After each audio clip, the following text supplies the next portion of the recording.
October 24th, 1944, 10:47 in the morning.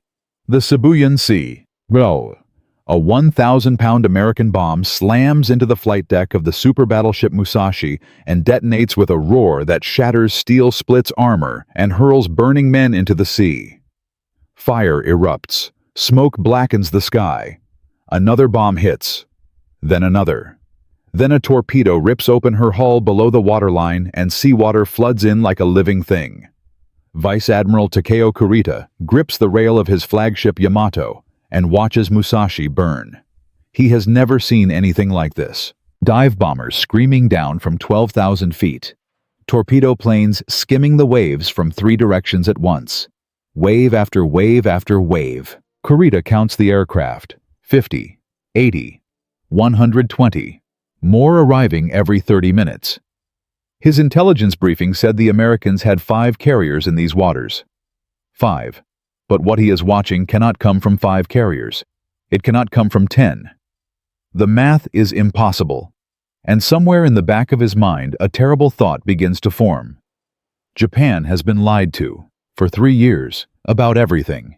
Before we dive deeper into this declassified nightmare, don't forget to hit like, subscribe, and turn on notifications so you don't miss our next videos. Join us as we uncover more untold stories, legendary battles, and inspiring moments from history. Welcome to the community. Because the man who helped cause this catastrophe wasn't an admiral. He wasn't a general. He wasn't even a naval officer.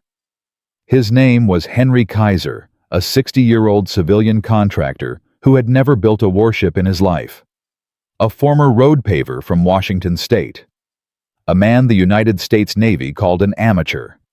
A man Japanese intelligence never even bothered to put on a watch list. And yet this one stubborn civilian, with his welding torches and his prefabricated steel modules, and his ridiculous idea that warships could be built like automobiles, would produce 151 aircraft carriers in less than 4 years.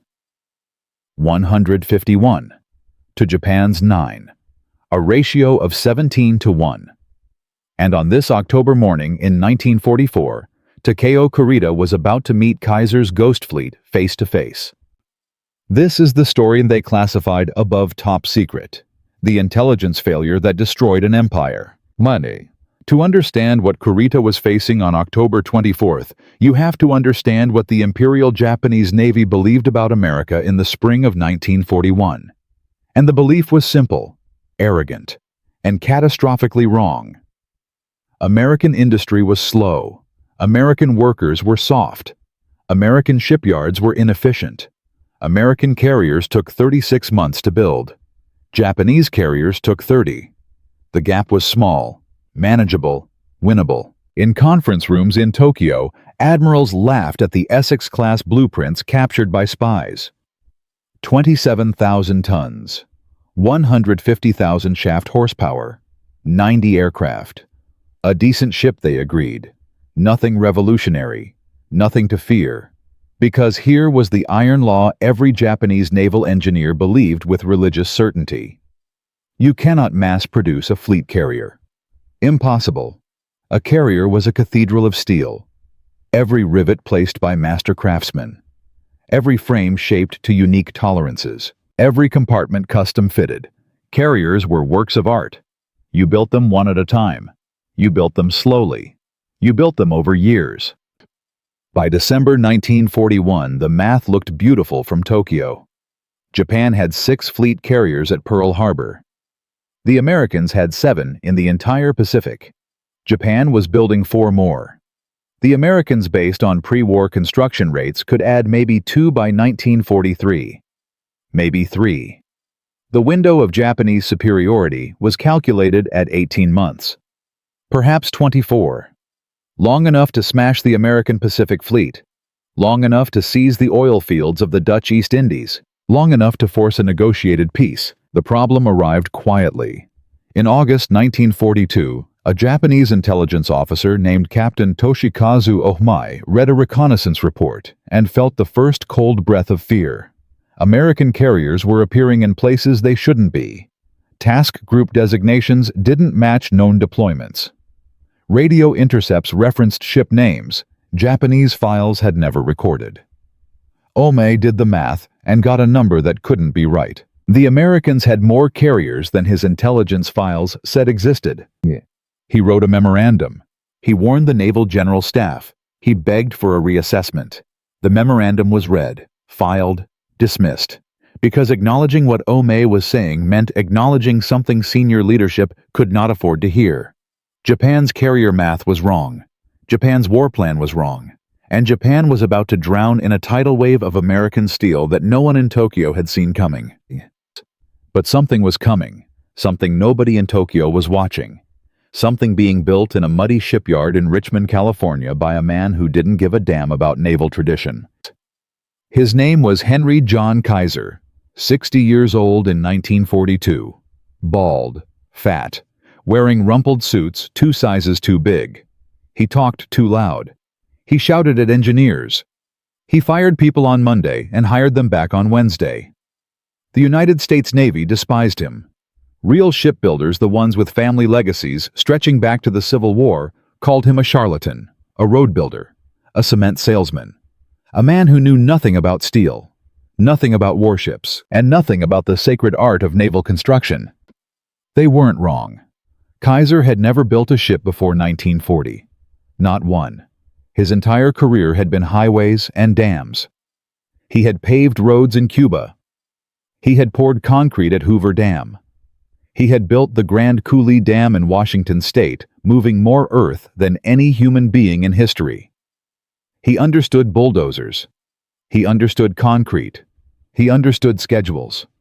What he did not understand was why anyone would build a ship the way shipyards had been building ships for 400 years. Here was Kaiser's insight, the insight every naval professional thought was insane. A ship, he said, is not a work of art. A ship is a product. It has a hull. It has an engine. It has compartments. These components can be standardized. Standardized components can be prefabricated. Prefabricated components can be built simultaneously in separate facilities by separate crews, then trucked to a shipyard and assembled like a house, or a bridge, or a tank. Shipbuilders laughed at him.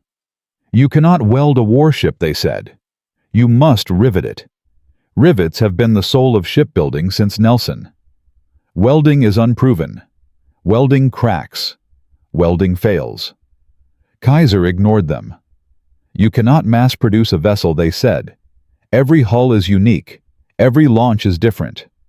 Kaiser ignored them. You cannot train unskilled laborers to build ships in weeks, they said. Shipbuilding requires decades of craftsmanship. Kaiser ignored them, and he hired women, housewives, teachers, farm girls from the Dust Bowl. He taught them to weld in 6 days. 6 days. Then he put them on the line. By 1942, Kaiser's Richmond shipyards were producing Liberty cargo ships at a rate that defied every known principle of shipbuilding. The first Liberty ship took 244 days. Within a year, Kaiser had that number down to 42 days. Then 29 days.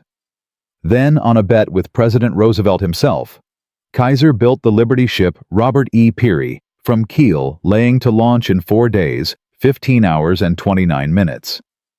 4 days. A 14,000-ton ocean-going freighter. Built in 112 hours. The Navy still didn't take him seriously.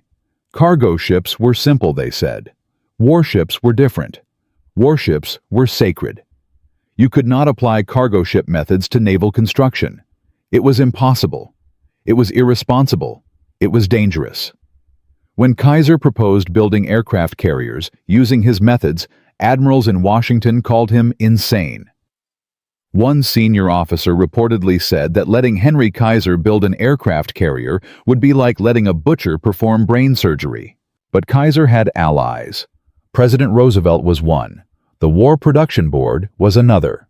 And buried in the bureaucracy of the United States Maritime Commission was a group of engineers who had watched Kaiser's Liberty ship numbers and realized something terrifying and beautiful at the same time.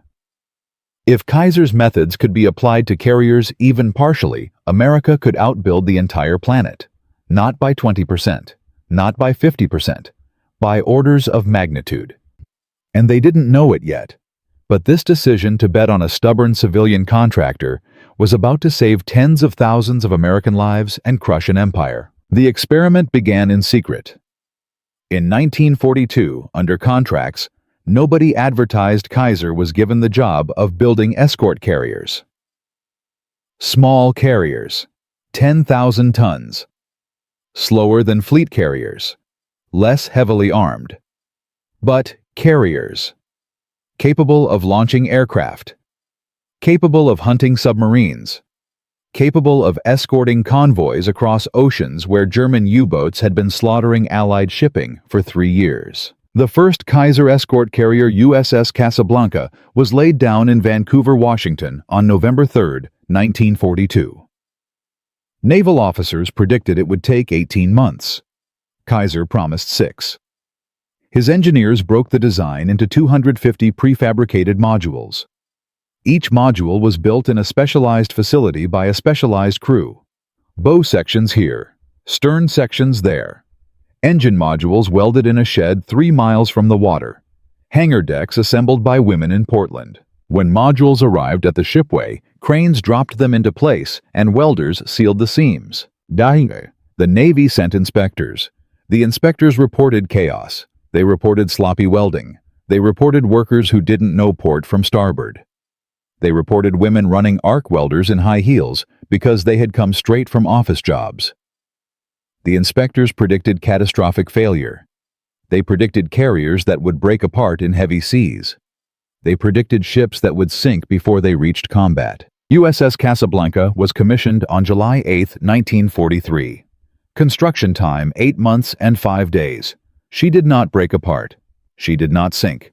She steamed to the Pacific and began hunting Japanese submarines, and while she hunted, Kaiser's Vancouver shipyard was already building her sisters.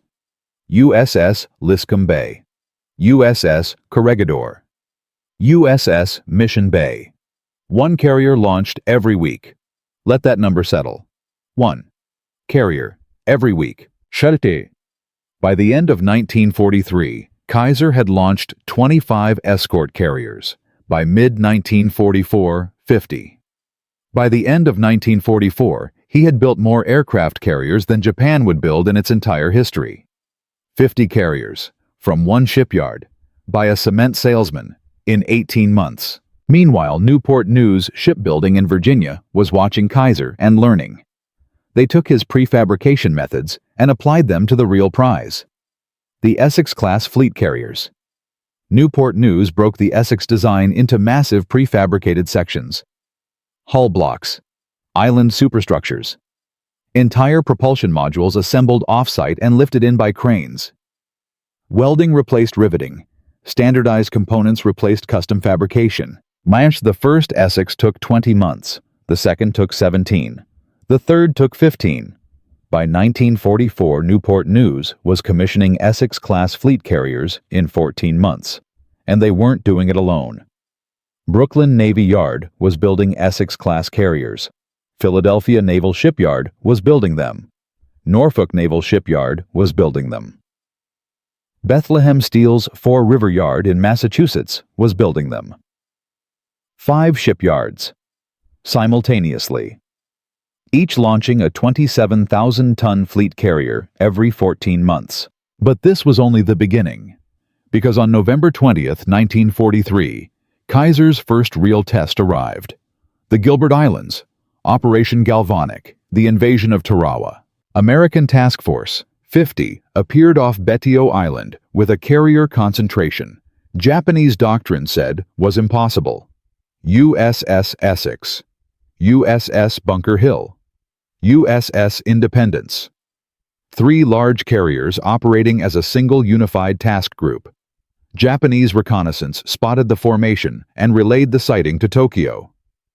Tokyo filed the report and did nothing.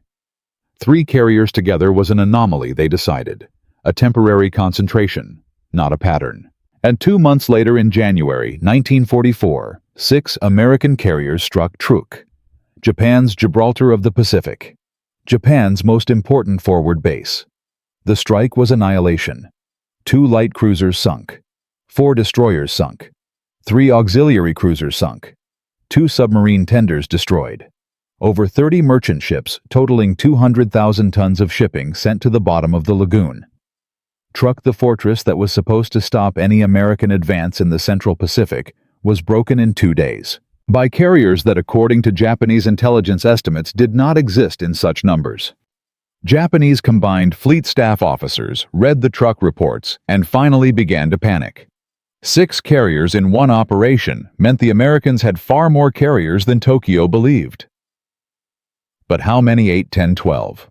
The estimates kept rising. And every time Japanese intelligence updated their numbers, the true number was already higher. By June 1944, the crisis came to a head at the Battle of the Philippine Sea. Vice Admiral Jisaburo Ozawa led 9 Japanese carriers into battle, expecting to face 11 American carriers. He sailed into 15, 7 Essex-class fleet carriers, 8 Independence-class light carriers, 956 American aircraft against 450 Japanese. The battle was a massacre. 300 Japanese aircraft shot down. American losses 29. American pilots called it the Great Marianas Turkey Shoot. Japanese pilots called it the end of the world. And still senior Japanese leadership could not admit what the numbers meant.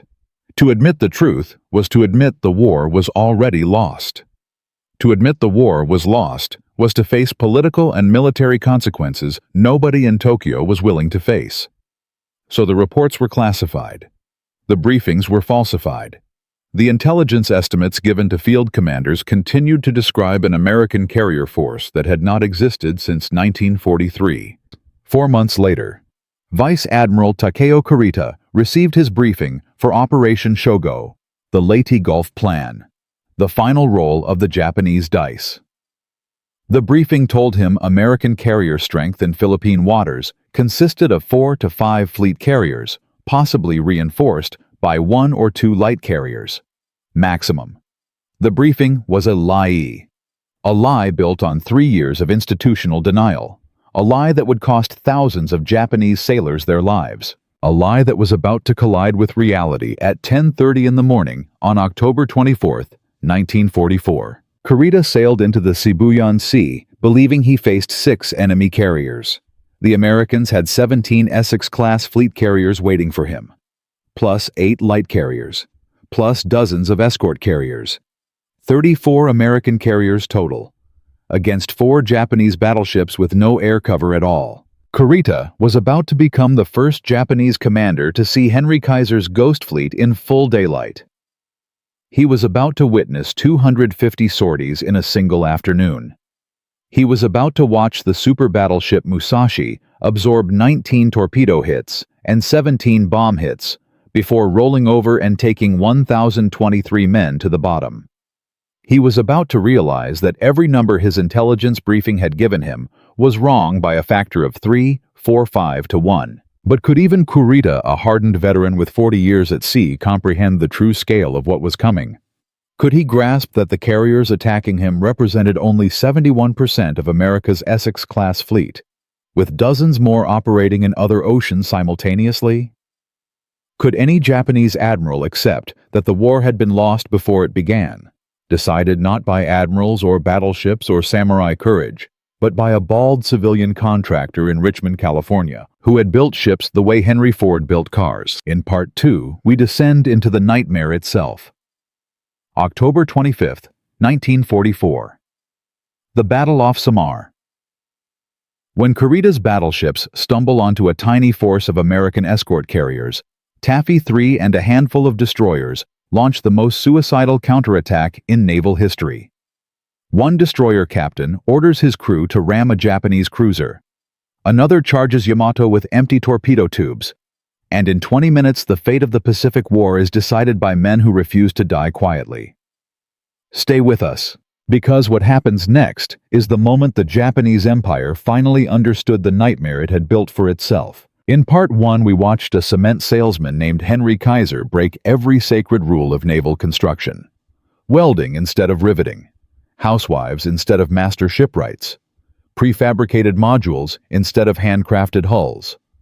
and by October 1944, his ghost fleet had swollen to 151 aircraft carriers. 151, to Japan's 9. But building the ships was only half the war. Because the United States Navy itself, the service Kaiser was trying to save, wanted nothing to do with his creations. Admirals called them Kaiser coffins. They called them combustible, vulnerable, expendable. They called them insults to the proud tradition of American naval aviation. They refused to crew them with elite pilots. They refused to send them into fleet engagements. They assigned them to convoy-duty submarine patrols, garbage missions nobody else wanted. And this decision, this bureaucratic snobbery, was about to trap 6 tiny escort carriers in open water alone, facing the most powerful battleship ever built. Yamato, 18-inch guns, 72,000 tons. And this is where everything gets worse. The man leading the resistance was Admiral Ernest King, Chief of Naval Operations, a 66-year-old granite-jawed authoritarian who, according to his own daughter, was the most even-tempered man in the Navy. He is always in a rage. King despised Henry Kaiser. He despised civilians meddling in naval affairs. And he especially despised the ugly, slow, thin-skinned escort carriers rolling off Kaiser's assembly lines at 1 per week. King's logic was simple. A real aircraft carrier displaced 27,000 tons, carried 90 aircraft, made 33 knots, and bristled with anti-aircraft guns. A Kaiser escort carrier displaced 10,000 tons, carried 28 aircraft, made 19 knots, and had armor so thin a 5-inch shell could pass through both sides without detonating. To King, these weren't warships, they were floating coffins. The first confrontation came in January 1943. In the map room at Navy headquarters in Washington, a young commander named Jocko Clark stood before King and argued that escort carriers could do far more than hunt submarines. They could support amphibious landings. They could screen fleet movements. They could, in emergencies, even function as light strike carriers. "Commander," King said coldly, "are you suggesting we entrust our Marines to ships built by welders who learned their trade in 6 days?" "Yes, Admiral, I am." "Get out." Clark was reassigned within 48 hours. His career should have ended. But the casualties told a different story. German U-boats were slaughtering Allied shipping in the Atlantic. 1,664 merchant vessels sunk in 1942. Over 30,000 sailors dead. The existing fleet carriers couldn't be spared from the Pacific. Something had to plug the gap. And the only ships available, the only ships rolling off production lines fast enough to matter, were Kaiser's escort carriers. By summer 1943, 6 Kaiser escort carriers were deployed to the mid-Atlantic on anti-submarine duty. Within 90 days, they sank 23 U-boats. In the same period, they lost 1 carrier, USS Block Island, torpedoed off the Azores. The exchange ratio was 23-1. Staggering. Undeniable. King read the reports and said nothing publicly. But inside the Navy, a quiet revolution began. Officers who had mocked Kaiser's Woolworth carriers started requesting assignment to them. Pilots who had sneered at flying Wildcats off 10,000-ton decks started earning distinguished flying crosses. The escort carriers weren't fleet carriers. They never would be. But they were deadly in their own way. And buried inside the Leyte Gulf operation plan of October 1944, someone in Admiral Nimitz's staff made a decision that would change everything. 16 escort carriers would cover the landings, split into 3 groups. Call signs: Taffy 1, Taffy 2, and Taffy 3, and one of those groups would be commanded by a man nobody in Japan had ever heard of. An unexpected ally and a fighter. His name was Clifton A.F. Sprague, Rear Admiral, 48 years old. Thin, balding, quiet. A career aviator who had flown biplanes off wooden decks in the 1920s.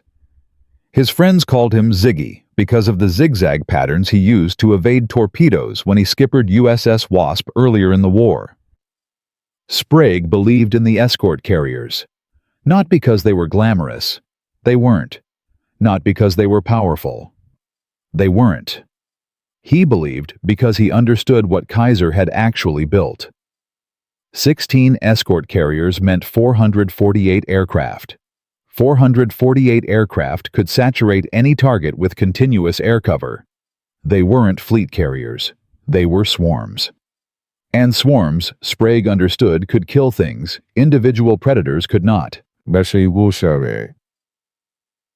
When Sprague received command of Task Unit 77.4.3, Taffy 3, in October 1944, he had 6 escort carriers: USS Fanshawe Bay, USS St. Lo, USS White Plains, USS Kalinin Bay, USS Kitkin Bay, USS Gambier Bay, 3 destroyers, 4 destroyer escorts. Total tonnage of his entire command was less than 1 Japanese battleship. The mission briefing told him Taffy 3 would provide close air support for the Leyte landings. Ground attack, spotting, anti-submarine patrol. Nothing glamorous. Under no circumstances would Taffy 3 engage enemy fleet units. That was the job of Admiral Halsey's Third Fleet waiting just north of Leyte with the real carriers. Sprague accepted the orders, but he knew something Halsey's staff had overlooked. If San Bernardino Strait was ever left unguarded, if Halsey was ever drawn away. Taffy 3 would be the only thing standing between Kurita's battleships and 200,000 American soldiers crammed into transports in Leyte Gulf. He briefed his captains on the worst-case scenario. They laughed nervously and promised it would never happen. On October 24th, Halsey received a sighting report of Japanese carriers to the north. Ozawa's decoy force. Bait. Halsey, thirsting for the decisive carrier battle of the war, took the bait. He sailed north with the entire Third Fleet. He left San Bernardino Strait completely, totally, catastrophically unguarded. And he did not tell Sprague. October 25, 1944. 0645 hours, 30 miles east of Samar Island. The sun was climbing. Trade winds at 8 knots. Visibility unlimited. Sprague was on the bridge of USS Fanshawe Bay, drinking coffee when his radar operator's voice came through the speaker, tight with disbelief. Unidentified surface contacts bearing 340 range 18 miles, multiple large vessels. Sprague ordered a reconnaissance flight. Lieutenant Bill Brooks took off in a Wildcat and climbed to 5,000 feet. What he saw froze his blood. 4 battleships, 6 heavy cruisers, 2 light cruisers, 11 destroyers. Japanese battle flags streaming. Leading the formation unmistakable was the largest warship ever built. Yamato. 72,000 tons, 9 18-inch guns. Each shell weighed 3,200 pounds, Brooks radioed back. Enemy battleships and cruisers 15 miles astern of your task group closing fast. Sprague did not panic. He had roughly 90 seconds to decide the fate of the Pacific invasion. Turn south and run, and Kurita would close within minutes and annihilate the transports in Leyte Gulf. Turn north and engage, and his 10,000-ton escort carriers would be shredded by 18-inch guns. Sprague chose to fight. All ships launch every aircraft. Destroyers lay smoke and commence torpedo attack. I repeat, commence torpedo attack. What happened next has no parallel in naval history. 3 American destroyers, USS Johnston, USS Howell, and USS Herman, turned bow on toward the Japanese battle line and charged. 3 ships against 23. Commander Ernest Evans on Johnston stood on his bridge in a torn undershirt, wounded from the opening salvos, and shouted to his crew, "Survival cannot be expected. We will do what damage we can." Johnston closed to 10,000 yards and unloaded her torpedo tubes at the heavy cruiser Kumano. The torpedoes hit. Kumano's bow was blown off. She fell out of formation, burning. Evans grinned through the smoke. Then, a 14-inch shell from the battleship Congo caught Johnston amidships and killed half her crew. Howell charged Yamato herself. Yamato, the most powerful battleship ever to sail. Howell fired all 10 torpedoes at the giant. Yamato turned to avoid them. As she turned, she was forced northward away from the escort carriers for 10 critical minutes. Those 10 minutes saved Leyte Gulf. Meanwhile, 448 aircraft from Taffy 3, and soon from Taffy 1, and Taffy 2 as well, swarmed the Japanese fleet. They were not carrying anti-ship ordnance. They were armed for ground support. Fragmentation bombs, depth charges, machine gun ammunition. It didn't matter. Lieutenant Paul Garrison made 10 attack runs on Japanese cruisers, sometimes with nothing but his .50 caliber guns, sometimes making dry runs just to force the cruisers to turn. The Japanese cruiser Chokai took a 500-pound bomb in her engine room and went dead in the water. Chikuma was hit by a torpedo plane and began listing. Suzuya absorbed a direct hit amidships and exploded. 3 heavy cruisers, lost in 45 minutes. 2 aircraft flown off ships Admiral King had called floating coffins. Kurita on the bridge of Yamato was drowning in confusion.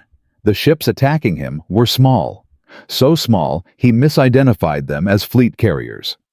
The aircraft never stopped coming. He was taking hits from every direction. His fleet was broken up across miles of ocean. And somewhere in his mind, the horrifying thought returned.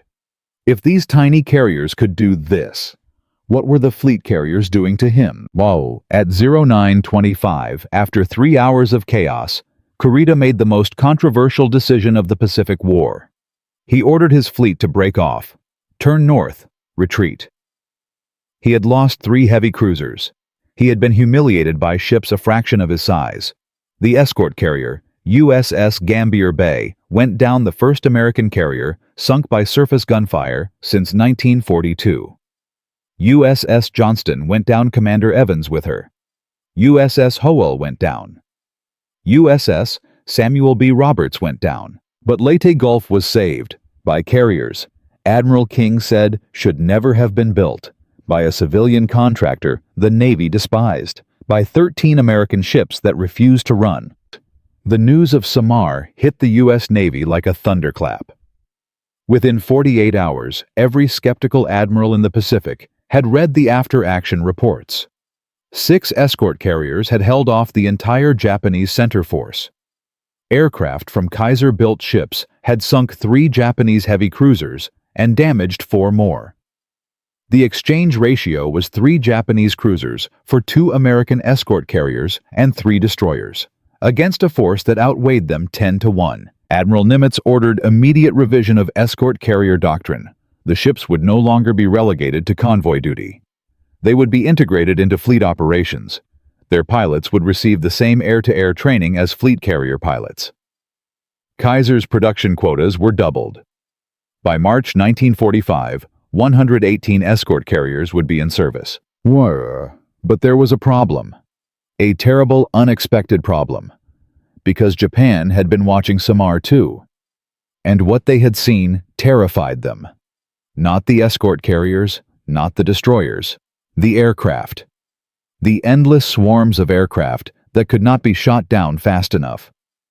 The Japanese Navy concluded that conventional air attack was now impossible against American task forces. They needed a new weapon. A weapon that did not require pilots to return home. A weapon of pure, final suicidal commitment. They called it Divine Wind. Kamikaze. So here is where we stand. Kaiser's coffin ships had just saved the invasion of the Philippines. Admiral King had been proven wrong. Admiral Sprague had become a legend. 13 American ships had turned back 23 Japanese warships, including the greatest battleship ever built. The numbers were in. The verdict was clear. Mass production had defeated craftsmanship. But the war was not over. Not even close. Because on October 25, 1944, at 10:50 hours, just as Kurita was retreating, an ordinary-looking Japanese aircraft broke through the combat air patrol over Taffy 3 and dove straight into the flight deck of USS St. Lo. No bombs dropped. No torpedoes launched. The pilot and his aircraft became the weapon. St. Lo exploded and sank in 30 minutes. It was the first organized kamikaze strike in history. And in Part 3 we will see how Japan's Divine Wind nearly destroyed everything Kaiser had built, and how one American innovation born from desperation changed the entire meaning of naval warfare forever. In Part 1, we met Henry Kaiser, the cement salesman who dared to build warships like automobiles. In Part 2, we watched 6 of his coffin ships stop the greatest battleship ever built at the Battle of Samar. Kurita retreated. Leyte Gulf was saved. Mass production had defeated craftsmanship. But on the same morning, October 25, 1944, a single Japanese aircraft broke through the combat air patrol over Taffy 3 and dove straight into the flight deck of USS St. Lo. No bombs, no torpedoes. The pilot was the bomb. St. Lo exploded and sank in 30 minutes. 113 American sailors died. Japan had found their answer to Kaiser's Ghost Fleet. If they could not shoot down American aircraft faster than Kaiser could build them, they would turn their own pilots into flying bombs. Divine Wind. Kamikaze. And in the next 7 months, the Kamikaze Corps would damage or sink 402 American ships, including 17 Essex-class carriers. The very ships Kaiser's methods had mass-produced. And now this was no longer an experiment. This was a war of annihilation. Vice Admiral Takejiro Onishi sat in a cramped operations room at Mabalacat Airfield in the Philippines on the evening of October 19, 1944, 6 days before Samar. He had watched Japanese aviation disintegrate against American carrier swarms. He had read the intelligence estimates. 17 Essex-class carriers in Philippine waters, 100-plus escort carriers elsewhere, nearly 3,000 carrier aircraft operational. Onishi did the math and reached a terrible conclusion. Conventional attacks could no longer penetrate American defenses. The exchange ratio was 10-1 in America's favor, sometimes 20-1. To sink one American carrier required 50 Japanese aircraft. Japan could not afford those losses. Japan could not replace them. So, Onishi gathered 24 volunteer pilots and made them an offer. There is only one way to ensure our meager strength will be effective to a maximum degree. Crash dive your aircraft into the decks of enemy carriers. The first kamikaze strike at St. Lo proved the concept worked. Japanese High Command ordered immediate expansion. Within 30 days, 400 aircraft were reserved for kamikaze operations. By January 1945, that number had grown to 2,000. The weapon was cheap. A training pilot with 40 flight hours and a 500-pound bomb bolted to a Zero fighter. Cost of production, a fraction of a dive bomber squadron. Effect on the American fleet, devastating. The numbers shocked Admiral Nimitz's staff. At Okinawa between April and June 1945, kamikaze attacks would sink 36 American ships and damage 368 more. Over 4,900 American sailors would die. More than at Pearl Harbor. More than any American naval campaign in history. The Essex-class carriers Kaiser's shipyards had mass-produced were now burning at anchor, their armored flight decks cratered by suicide aircraft. USS Franklin took a kamikaze hit that killed 724 crew members in 30 seconds. USS Bunker Hill absorbed 2 kamikaze strikes and burned for 3 days, 396 dead. USS Intrepid was hit so many times, sailors called her the Evil Eye. Kaiser's assembly lines in Virginia and California accelerated production to replace the losses, but American industrial capacity was finally being tested. Japanese radio intercepts mocked the Americans openly. The Yankees build ships like cars. Tokyo Rose broadcast in April 1945. Let us see how many cars they can afford to lose. But this was not the only crisis arriving at Kaiser's shipyards. In February 1945, USS Randolph was sitting at anchor at Ulithi Atoll when a Japanese long-range bomber struck her stern. 27 sailors killed. Flight deck cratered. Inspectors examining the damage found something that turned their blood cold. The welded seams on Randolph's hull where Kaiser's prefabricated modules joined had developed hairline cracks, not from combat damage, from metal fatigue. Kaiser's welding, The revolutionary technique that had replaced riveting was failing under sustained combat stress. The crisis spread quickly. USS Hornet reported cracks in her hangar deck. USS Hancock reported seam failures near her engineering spaces. 3 escort carriers built at Kaiser's Vancouver yard had to be pulled from frontline service for structural reinforcement. In Washington, Admiral King's old allies resurfaced with vengeance. "I told you so," became the loudest voice in the Navy Department. Congressional investigators arrived at Kaiser's shipyards in March 1945. They found exactly what the old-line naval architects had predicted 3 years earlier. Kaiser had cut corners. He had used lower-grade steel in non-critical areas. He had trained welders in 6 days when Navy standards required 6 months. His ships were, in the words of one investigator, floating experiments that happened to win a war. The political pressure mounted.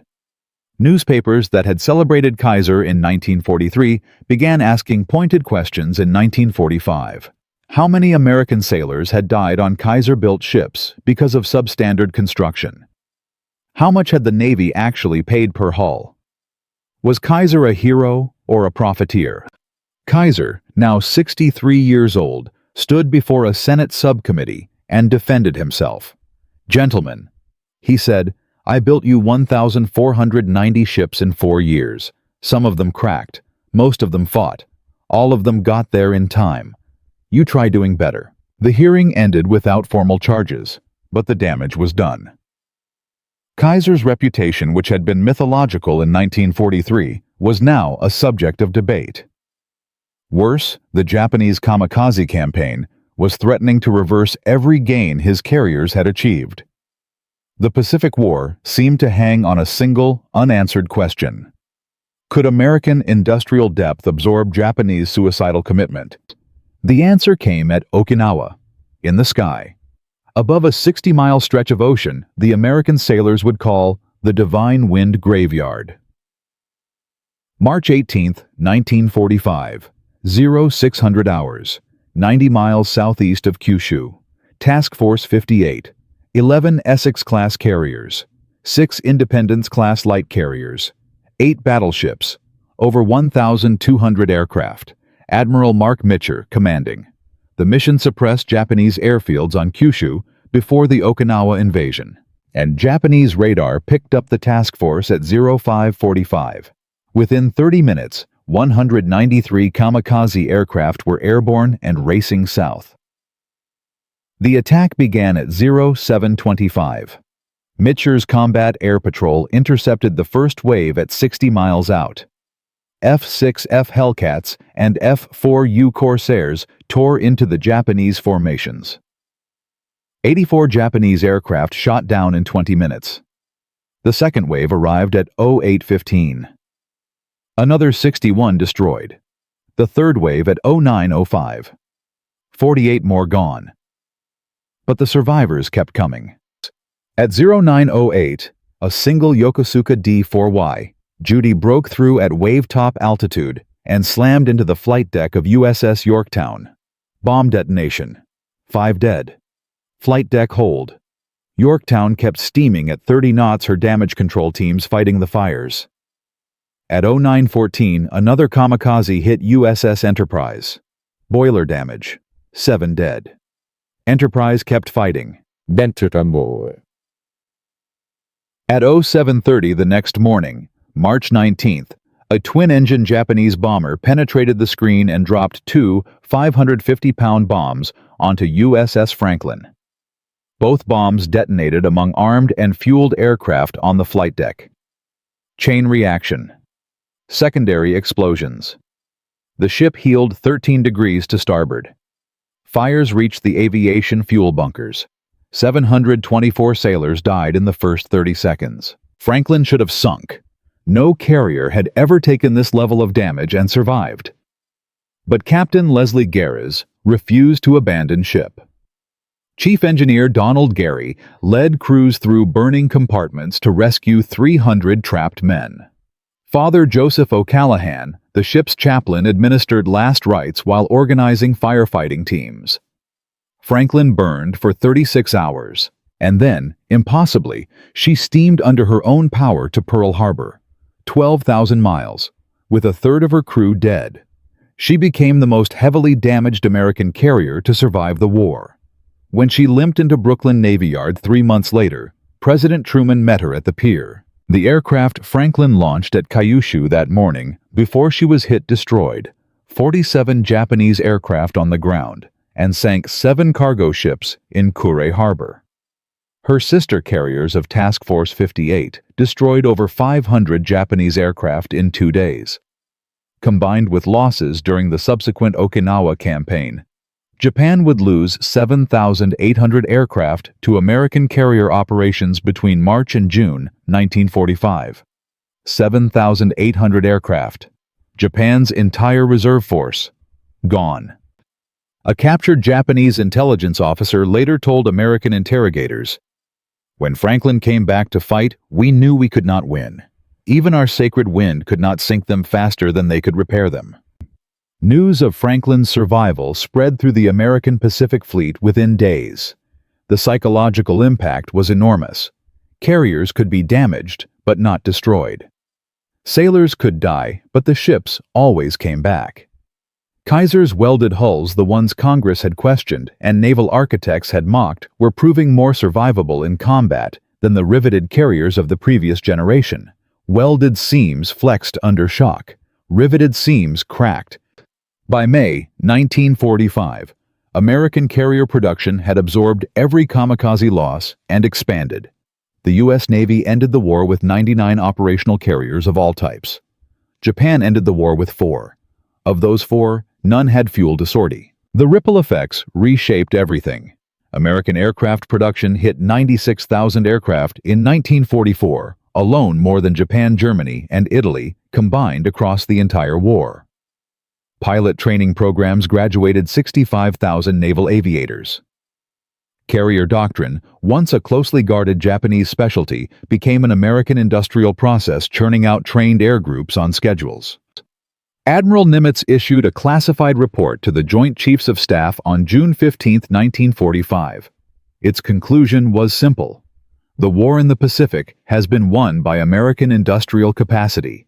Tactical excellence, pilot training, and strategic doctrine have all contributed. But the decisive factor has been the ability of American shipyards to produce warships at rates our enemies could not match or counter. In Tokyo, the Japanese Naval General Staff reached identical conclusions. A final assessment dated July 3, 1945, and classified above top secret recommended immediate negotiations for peace. Continued resistance cannot alter the outcome. American naval superiority is now absolute. Japanese military capacity to inflict meaningful losses has been exhausted. Additional casualties will serve no strategic purpose. The report was suppressed. Operations continued. Kamikaze attacks intensified, and still the Essex-class carriers kept sailing up the Japanese coast. By July 1945, they were launching 2,000 sorties per day against Japanese infrastructure. Tokyo, Nagoya, Kure, Yokohama, Kobe. Every major Japanese city was now within range of carrier aircraft operating from offshore waters the Japanese Navy had once considered sovereign territory. Kaiser's ghost fleet had come home to its creator's enemy. And the Japanese Empire, the empire whose admirals had laughed at Essex-class blueprints in 1941, was about to discover what happens when industrial capacity outpaces imperial ambition. News of the carrier victories spread across America in the summer of 1945. Life magazine ran a cover story titled, "The Ships That Won the War." Kaiser's face appeared on Time magazine for the 3rd time. Newspapers celebrated Admiral Sprague, the Taffy 3 captains, the anonymous welders and housewives who had built the fleet. Congressional skeptics went silent. The investigators who had questioned Kaiser's methods in March were now drafting commendations. Captain Leslie Garres of USS Franklin received the Navy Cross. Father O'Callaghan received the Medal of Honor, the first chaplain ever so honored. Admiral Sprague received the Navy Cross for Samar. Commander Ernest Evans of USS Johnston received the Medal of Honor posthumously, and Henry Kaiser, the cement salesman, the butcher who had performed brain surgery, received personal commendations from both President Roosevelt and President Truman. But the story of how Kaiser's Ghost Fleet actually ended the war had not yet been written, because what happened next involved something bigger than carriers, bigger than kamikazes, bigger than all the industrial capacity Henry Kaiser had mobilized in 4 impossible years. It involved a bomb, 2 bombs, and a decision that would either justify every ship Kaiser had built or render them all obsolete overnight. In Part 4, we will see how the Essex-class carriers that destroyed the Japanese fleet watched the nuclear age dawn from their flight decks. We will see what happened to Kaiser after the war, when the shipyards fell silent and 250,000 workers lost their jobs in a single month. We will see Admiral Kurita's final confession in 1977. And we will see the strange, haunting legacy of a cement salesman who built 1,490 ships to win a war and then watched history forget most of their names.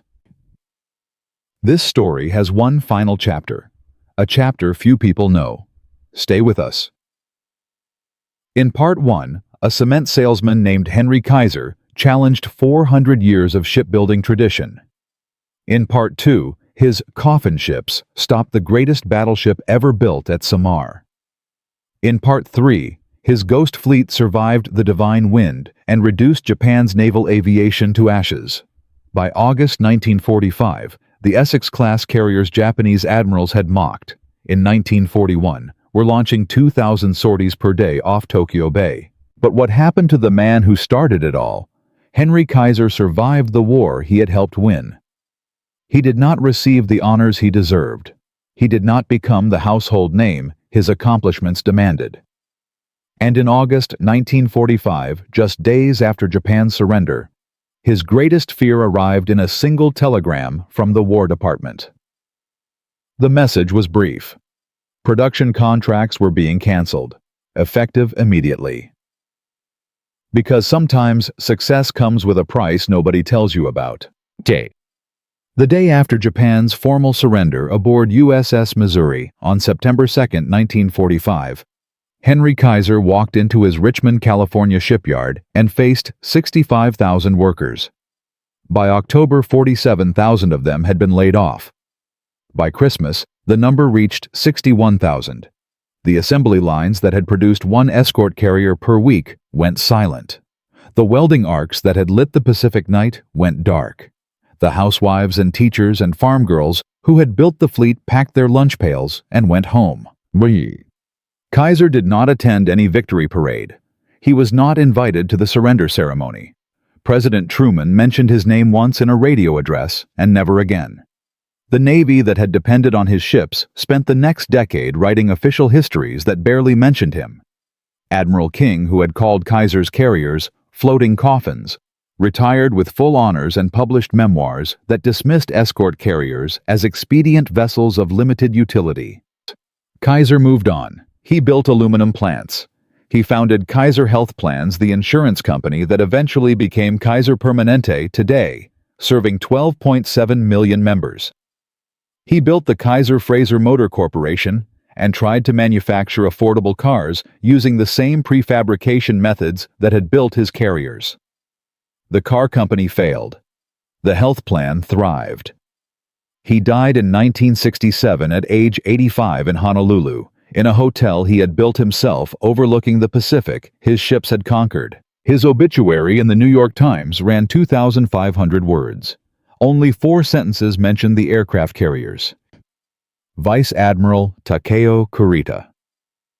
The man who had stood on Yamato's bridge and watched Kaiser's Ghost Fleet swarm his battleships returned to a shattered Japan and lived in obscurity until 1977. In his final years, he spoke to a Japanese historian about Samar. His voice was quiet. His eyes were distant. "We were not defeated by American admirals," Kurita said. "We were defeated by American factories, by men I never saw, by ships whose names I never learned. The battle was decided before the first shot was fired in shipyards 3,000 miles away. Admiral Clifton Sprague, the Ziggy, who had turned his 6 escort carriers into the world's smallest battle line at Samar, died of pneumonia in 1955. He was 59 years old. His Navy Cross was placed in a small shadow box in a suburban home in San Diego. His grandchildren did not know who he was until a historian knocked on their door in the 1980s. Commander Ernest Evans of USS Johnston, who had charged Yamato with empty torpedo tubes, was posthumously awarded the Medal of Honor. His remains were never recovered.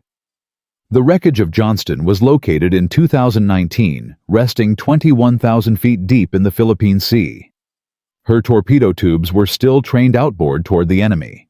But Kaiser's true legacy was not measured in medals or memorials. The prefabrication methods Henry Kaiser pioneered transformed global shipbuilding forever. By 1955, every major shipyard in the world had adopted welded construction and modular assembly. Rivets, the sacred technology of 400 years of naval tradition, disappeared from new warship construction within a decade of Kaiser's final Liberty ship launch. Japanese shipyards, the very industry that had mocked Kaiser in 1941, rebuilt themselves after the war using his exact methods. By 1965, Japan had become the world's largest shipbuilder. They had learned the lesson America taught them. During the Korean War, the escort carriers Kaiser had built in 1943 returned to combat. USS Sicily, USS Badoang Strait, USS Barocco. They launched close air support missions for Marines fighting at the Pusan perimeter. The Kaiser coffins the Navy had wanted to scrap in 1946 were now saving American lives 6 years later. 14 Casablanca-class carriers served in Korea. They flew over 40,000 combat sorties. Casualty rates among Marines with close air support were 60% lower than units operating without it. During Vietnam, the prefabrication philosophy evolved further. The Iowa-class battleship USS New Jersey, reactivated in 1968, received her modifications using modular construction techniques lifted directly from Kaiser's 1943 playbook. Helicopter carriers of the Iwo Jima class, built during the 1960s, used hull modules welded in factories 1,000 miles inland, then shipped to coastal yards for final assembly. Today, the United States Navy's Ford-class aircraft carriers, the largest warships ever built, are assembled from 1,162 prefabricated modules welded together at Newport News Shipbuilding. The same shipyard that built USS Essex in 20 months, in 1942, now builds a Ford-class carrier in 36 months. Slower than Kaiser's era because modern carriers are 20 times more complex. But every technique, every principle, every organizational idea traces directly back to a cement salesman who was told he could not build ships. The civilian applications proved even more revolutionary. Prefabricated housing, which exploded across America in the 1950s, used Kaiser's modular construction philosophy. The containerization revolution of the 1960s, which transformed global trade and currently moves 90% of the world's manufactured goods, grew from the standardized modular thinking Kaiser had pioneered. Modern automobile assembly, aerospace manufacturing, even prefabricated skyscrapers erected in weeks rather than years, all owe their existence to methods proven in the shipyards of Richmond and Vancouver between 1941 and 1945. Historians estimate that Kaiser's shipbuilding innovations saved approximately 180,000 Allied lives during World War II by providing enough cargo shipping to sustain Britain and the Soviet Union, and enough combat vessels to overwhelm Axis forces faster than any alternative strategy could have achieved. 180,000 lives, from one cement salesman, from one forbidden idea. But the greatest lesson is not about welding or modules or assembly lines. The deepest lesson of Kaiser's war is about institutions, about the silent tax that established expertise levies on innovation. Every naval architect, every senior admiral, every shipyard executive in 1941 knew with absolute certainty that warships could not be mass-produced. They were not stupid. They were not lazy. They were experts. And their expertise, built over 400 years of tradition, was exactly what blinded them to the possibility Kaiser saw. History is full of these moments. The generals who dismissed the tank in 1916, the admirals who dismissed the submarine in 1914, the air marshals who dismissed the aircraft carrier in 1930, the bureaucrats who dismissed radar in 1935, transistors in 1950, personal computers in 1975. In every case, the pattern repeated. Outsiders with no credentials saw what experts could not see. Outsiders with no reputation to protect took risks experts could not justify. Imperial Japan lost World War II not because its warriors were cowardly. They were not. Not because its technology was primitive. It was not. Japan lost because its institutions suppressed any idea that threatened tradition, while America's institutions, messy and arrogant, as they were somehow found room for a cement salesman to build 1,490 ships. That institutional flexibility, that willingness to let civilians rewrite the rules of war, was the true American weapon. The carriers were just the expression of it. Mamu. In our modern age, the same dynamic plays out daily. Electric vehicle companies founded by outsiders disrupt automakers with a century of experience. Rocket companies run by software engineers land boosters. NASA said could not be landed. AI researchers without doctorates outperform credentialed experts. The Kaisers of every generation keep arriving ignored until their work is undeniable, then quietly written out of textbooks. And there is one detail about Henry Kaiser that almost nobody knows. In 1963, 4 years before his death, Kaiser was invited to Japan. Japanese shipbuilders wanted to honor the man whose methods had rebuilt their industry. At a banquet in Yokohama, a retired Japanese naval engineer who had worked at the Kure shipyard during the war approached Kaiser's table. The engineer was elderly quiet, and he bowed deeply before speaking. "Mr. Kaiser," he said through an interpreter. "In 1942, we were shown photographs of your shipyards. My supervisor laughed and said, 'These Americans do not understand how to build warships. They will fail.' I laughed too. I was young." Kaiser nodded. He did not speak. "I laughed," the engineer continued, "until October 1944, until my cousin died at Leyte Gulf. And then I stopped laughing. I went to my supervisor. I asked him how many carriers the Americans had built. He could not answer. Nobody could answer. We were building one carrier. They were building one carrier every week. I realized, sir, that we had not lost a battle. We had lost a mathematics problem." Kaiser reached across the table and shook the old engineer's hand. According to the interpreter who witnessed the exchange, the cement salesman from Washington State had tears in his eyes. He said only 6 words in response.